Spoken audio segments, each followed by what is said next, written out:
A crisis is a testing ground for executive presence. That's because it separates the true heavyweight players from the fake ones with brutal honesty. But your first responsibility in a crisis isn't leading other people. It's protecting your own capacity to lead. Most managers skip that step and jump straight into firefighting. And that's their first mistake. In the next few minutes, I'll show you the 4 moves that help effective leaders stay calm, think clearly, and demonstrate executive presence when the pressure is on. I want you to know this because sooner or later, something will go wrong on your watch. And it will go badly, and it will probably come without much warning. It might be a failed project, a cyber attack, a key client walking away, or a serious health emergency in your family or team. The specifics almost don't matter. What matters is that very quickly, people stop looking at the problem and start looking at you. In a crisis, your team are trying to answer one question. Can this person lead me through the storm? And the people above who decide your next promotion are looking for an answer to another question. Can this person stay calm and carry the extra weight? In a real crisis, executive presence stops being an abstract leadership concept and becomes visible behavior. I've been coaching senior leaders for more than 20 years through the kind of situations that end careers or define them. And my own 5 decades of life have given me enough crises to test these ideas outside the coaching room. Looking back at my own work in life, I've noticed something interesting. Whether emergency medicine, military operations, aviation, or leadership, the pattern is remarkably similar. The people who stay effective under pressure don't start by trying to control the situation. They put themselves first. Everything I'm about to share in this video comes back to one simple principle: stabilize yourself before you stabilize the crisis. You might know this as the oxygen mask principle, the thing they teach you on every flight. In case of low cabin pressure, you are instructed to put your own oxygen mask before assisting others. Let me show you how to apply this in a crisis situation. The first vital move is also the one that is ignored most because it sounds almost too simple to matter. When a crisis hits, leaders often respond in exactly the way you'd expect. They work longer hours, they skip meals, they drink coffee like water, they neglect sleep. On the surface, it feels responsible. It even looks heroic. Unfortunately, this is also the moment that your judgment starts deteriorating, and they often don't even notice until it's too late. Here's the idea I want you to remember because for me, it is the key to staying calm and focused under pressure. You are the instrument you are managing the crisis with. Think about that for a second. Your brain is the tool making every decision. Your emotional state affects every conversation. Your energy determines how well you notice risks, solve problems, and regulate other people's emotions. If that instrument isn't functioning well, your leadership won't be functioning well either.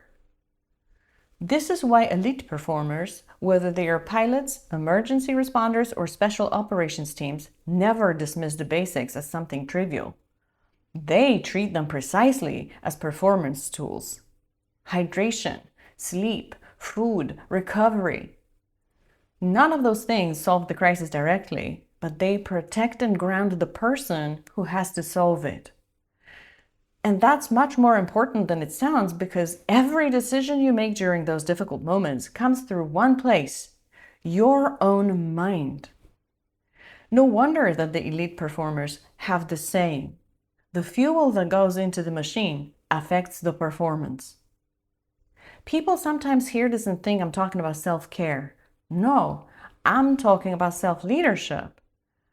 Because, and let me repeat this for you, your first responsibility in a crisis isn't leading other people. It is protecting your own capacity to lead. And once you've protected your own capacity to think clearly, there is something else you need to protect just as carefully, and that's your attention. Here's something I've noticed in my work as an executive coach. Every crisis creates exactly the same illusion. Suddenly, everything feels equally urgent.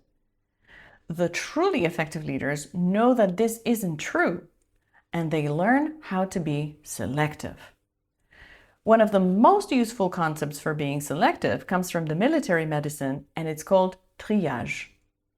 Triage is a simple but powerful decision-making process used when resources are very limited. It helps medical teams decide who needs and gets immediate attention and who can safely wait. Basically, how to use limited time and resources where they will make the biggest difference. Leadership during a crisis isn't very different. Your time is limited, your attention is limited, your emotional capacity is limited. So instead of asking yourself, how can I fit everything in?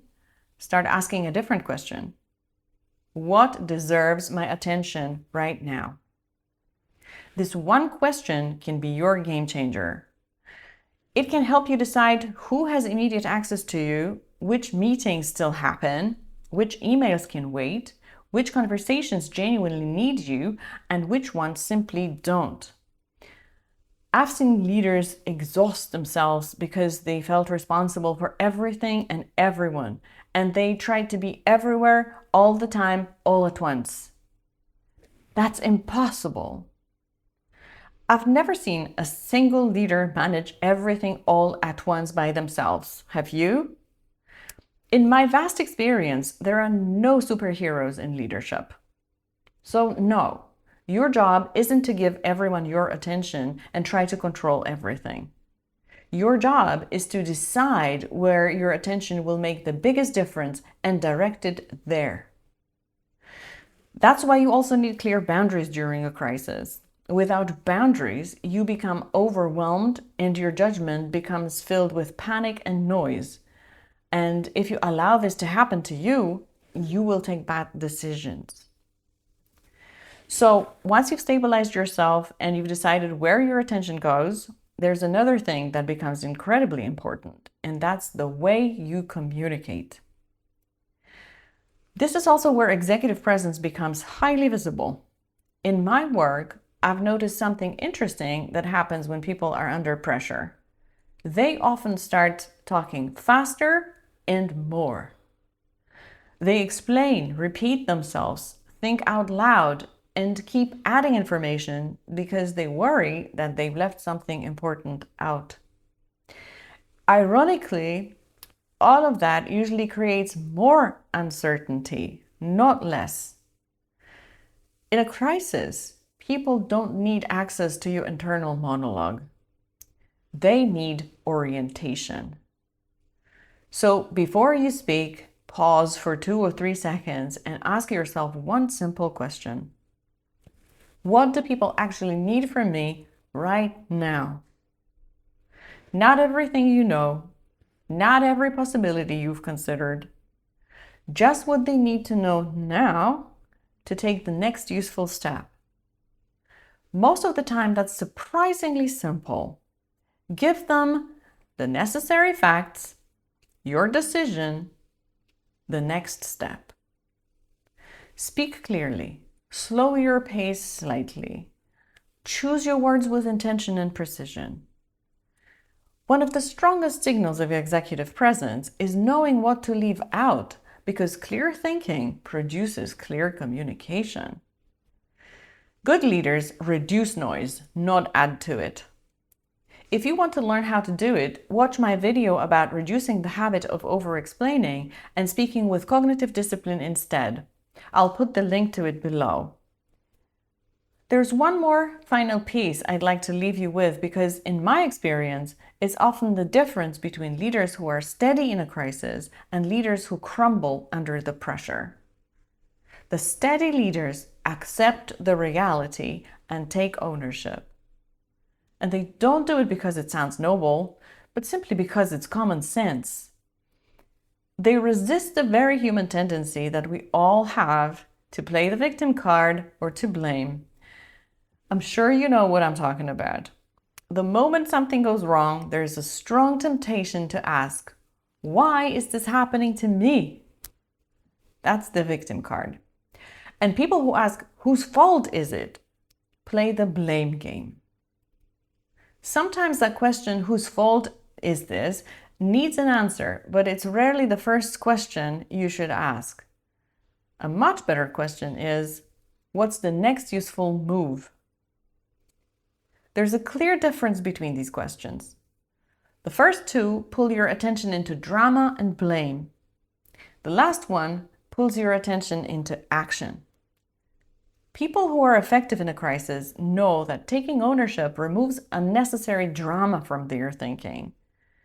That's because when you accept facts and stop negotiating with fate, you stop wasting energy defending yourself, rehearsing excuses, or wishing reality was different. Instead, you work with what's actually in front of you, and that's the only sensible use of your energy in a crisis. If there's a pattern running through all 4 points, is this: none of them are really about the crisis itself. They're all about protecting your ability to keep leading while the crisis is unfolding. So let me recap this for you. You stabilize yourself and cover your basic needs like food, hydration, sleep, and recovery first. Then you protect your attention.